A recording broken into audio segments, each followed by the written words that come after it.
இந்த அக்ஷய திருதியை பிரின்ஸ் ஜுவல்லரியுடன் கொண்டாடுங்கள். உங்கள் வளங்களை இரட்டிப்பாக்குங்கள். இனிமே கண்ணை மூடிட்டு கடலை எண்ணெய் வாங்கலாம். ஏன்னா மந்த்ரா கடலை எண்ணெய் இதயத்தின் தயாரிப்பு. வறுக்க பொரிக்க ஏன் எல்லா சமையலுக்கும் மந்த்ரா தான். மந்த்ரா கடலை எண்ணெய், அபார ருசி, ஆரோக்கியமான உடல் நலம். தமிழகத்தில் பாலியல் கொடுமைகள், போதை கலாச்சாரமும் அதிகரித்து விட்டதாக முதல்வர் ஸ்டாலின் முன்னிலையிலேயே பிரேமலதா பேசியது பெரும் பரபரப்பை ஏற்படுத்தியது. என்னைக்கு ஒரு பெண் தனியாக நடுராத்திரியிலும் போறாளோ அன்னைக்கு தான் ஒரு உண்மையான சுதந்திரம்னு சொன்னவர் நமது தந்தை காந்தியடிகள்.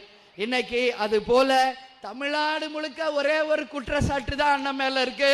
அதுவும் இந்த பெண்கள் கூட்டத்தில் நான் சொல்றேன், எங்க பார்த்தாலும் பாலியல் வன்கொடுமை, போதை கலாச்சாரம் இருக்கு. இதை தவிர வேற என்ன சொல்ல முடியும்?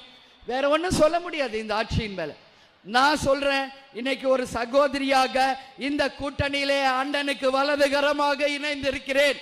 அப்படி எங்காவது ஒரு பெண்ணுக்கு ஏதாவது என்றால் நான் அண்ணன் கிட்ட உரிமையா பேசுவேன். எல்லா இடத்துலையும் சிசிடிவியும் பெண்களுக்கான உரிமையும் பாதுகாப்பும் நிச்சயம் அண்ணன் உருவாக்குவார் என்பதில் யாருக்கும் எந்த மாற்று கருத்தும் தேவையில்லை என்பதை இந்த நேரத்தில் நான் சொல்றேன். இந்த வீடியோ சமூக வலைதளங்களில் வைரலாகி வரும் நிலையில் பிரேமலதாவுக்கு மிகப்பெரிய தர்ம சங்கடமாகிவிட்டது. மதுரையில் இன்று நடந்த பிரச்சாரத்தில் ஆவேசமாக விளக்கமளித்தார். நான் சொல்ல வந்ததை மாற்றி பொய் செய்தியை பரப்ப நினைப்பவர்கள் இத்துடன் நிறுத்திக் கொள்ளுங்கள் என எச்சரித்தார். அந்த பொதுக்கூட்டத்திலே கலந்து கொண்டு பெண்களுக்காகவும் அண்ணன் ஸ்டாலின் வெற்றி பெற்று வந்தால் என்னென்ன செய்வார் என்ற வாக்குறுதிகளை கொடுத்தார். ஆனால் பத்திரிகை நண்பர்கள் நான் என்ன சொல்றேன்னு புரிந்து கொள்ளாமல் திரித்து தகவல் போடுறீங்க, செய்தி போடுறீங்க. தயவு செய்து நான் சொல்றேன், நல்லா புரிஞ்சுக்கிட்டு நான் சொல்றதை கேட்டு நீங்க உங்கள் பத்திரிகையில செய்தி போடணும். இன்னைக்கு சில பத்திரிகைகளில் வந்த செய்தி தவறானவை. நான் பேர் சொல்ல விரும்புறேன், ஆனால் கண்டிப்பா சொல்றேன், அண்ணன் ஸ்டாலின் அவர்கள் 2வது முறை முதல்வராக வரப்போவது உறுதி. 7வது முறை திமுக ஆட்சி அமைக்க போவது உறுதி. அப்படி இருக்கும்போது பெண்களுக்குரிய பாதுகாப்பை நிச்சயம் அண்ணன் ஸ்டாலின் உறுதிப்படுத்துவார் என்று தான் சொன்னேன். பெண்கள் சார்பா அவர்கிட்ட நம்ம உரிமையோட பேசலாம் என்று தான் சொன்னேன்.